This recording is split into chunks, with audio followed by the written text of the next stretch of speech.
Hi sir, have a good day. This is me, Carol Jane Mowai from English 3B, and today I am going to read and interpret the poem entitled Ode to a Nightingale by John Keats.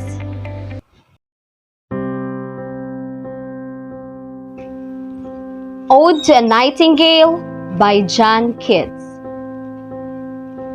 My heart aches and a drowsy numbness pains my sense, as though of hemlock I had drunk, or emptied some dull epate to the drains.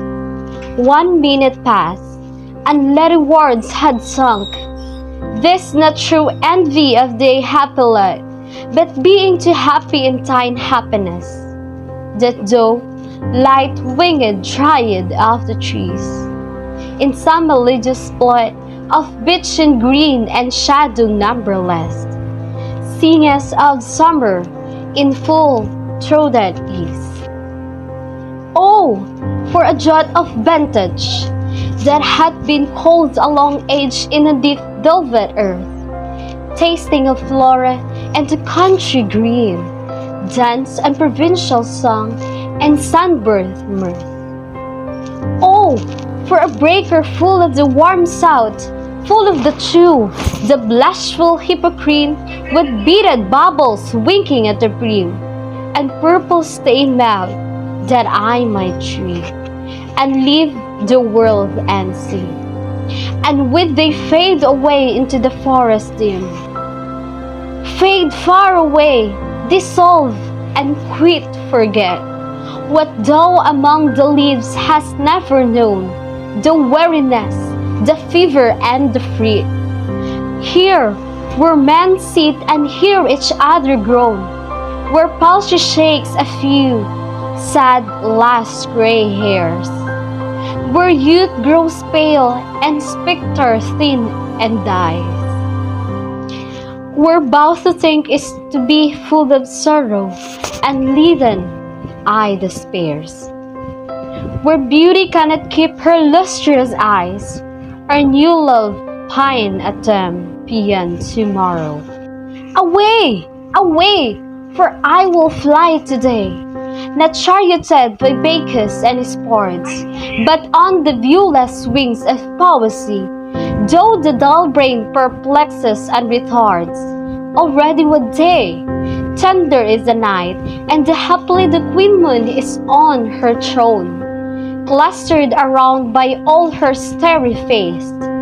But here there is no light, save what from heaven is with the breeze blown, through breathless glooms and winding mossy ways. I cannot see what flowers are at my feet, nor what soft incense hangs upon the boughs, but in embalmed darkness guess each sweet, wherewith the seasonable month endows the grass, the thicket, and the fruit-free wild, with hawthorn and the pastoral eglantine, fast-fading violets covered half in leaves, and mid-May's eldest child, the coming mastrose full of dewy wine, the murmurous hand of flies and summer eyes.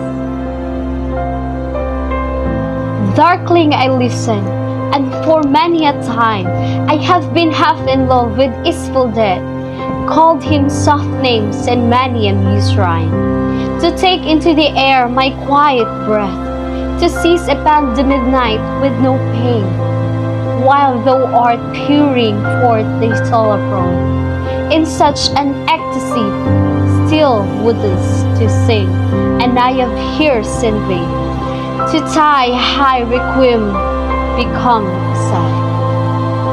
Thou wast that born for death, immortal birth, no hungry generations tread thee down. The voice I hear this passing night was heard in ancient days by emperor and clown, perhaps the self-shame song that found a path through the sad heart of Ruth when sick for home. She stood in tears amid the alien corn, the same that oft times had charm magic casements opening on the floor.